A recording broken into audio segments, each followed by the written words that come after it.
ಶಕ್ತಿ ಅಸ್ತ್ರ ನ್ಯೂಸ್ಗೆ ಸ್ವಾಗತ. ನಾನು ಭುವನೇಶ್ವರಿ. ನಗರದ ಜೆಸಿ ರಸ್ತೆಯಲ್ಲಿರುವ ರವೀಂದ್ರ ಕಲಾಕ್ಷೇತ್ರದಲ್ಲಿ ಪ್ರಜಾಹಿತ ಚಾರಿಟೇಬಲ್ ಟ್ರಸ್ಟ್ ಸಂಸ್ಥೆ ವತಿಯಿಂದ ಕಾರ್ಗಿಲ್ ವಿಜಯೋತ್ಸವದ 25ರ ಸಂಭ್ರಮಾಚರಣೆ ಕಾರ್ಯಕ್ರಮವು ಯಶಸ್ವಿಯಾಗಿ ಜರುಗಿತು. ಕಾರ್ಯಕ್ರಮದ ಘನ ಉಪಸ್ಥಿತಿಯಲ್ಲಿ ವಿಶ್ರಾಂತ ನ್ಯಾಯಮೂರ್ತಿಗಳಾದ ಸಂತೋಷ್ ಹೆಗ್ಡೆ ಸೇರಿದಂತೆ ಹಲವು ಗಣ್ಯರು ಭಾಗವಹಿಸಿದರು. ಕಾರ್ಯಕ್ರಮದಲ್ಲಿ ವಿವಿಧ ಕ್ಷೇತ್ರಗಳಲ್ಲಿ ಸಾಧನೆ ಮಾಡಿದ ಸಾಧಕರುಗಳಿಗೆ ಪ್ರತಿಷ್ಠಿತ ಸುವರ್ಣ ರತ್ನ ಶ್ರೀ ಪ್ರಶಸ್ತಿ ನೀಡಿ ಪುರಸ್ಕರಿಸಲಾಯಿತು.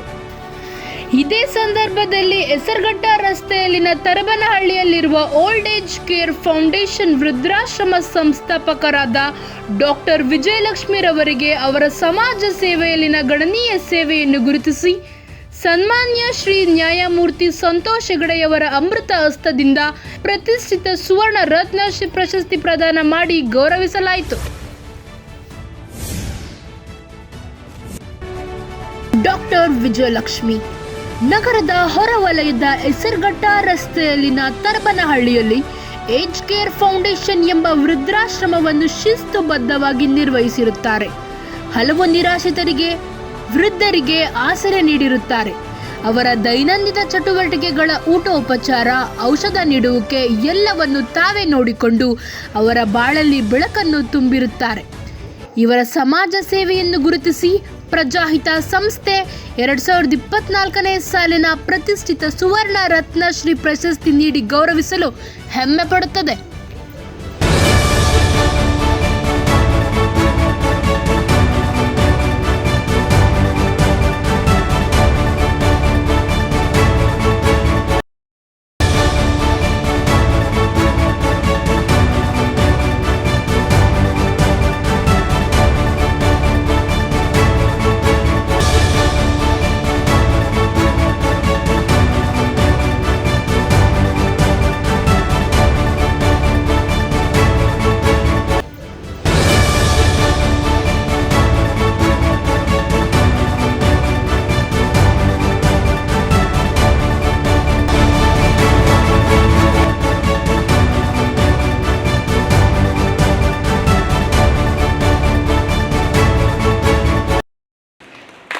ಇದ್ದದ್ರಲ್ಲಿ ತೃಪ್ತಿ ಪಡೆಯುವಂಥ ಒಂದು ಗುಣ ನಮ್ಮಲ್ಲಿದ್ದರೆ ಸಾಕು.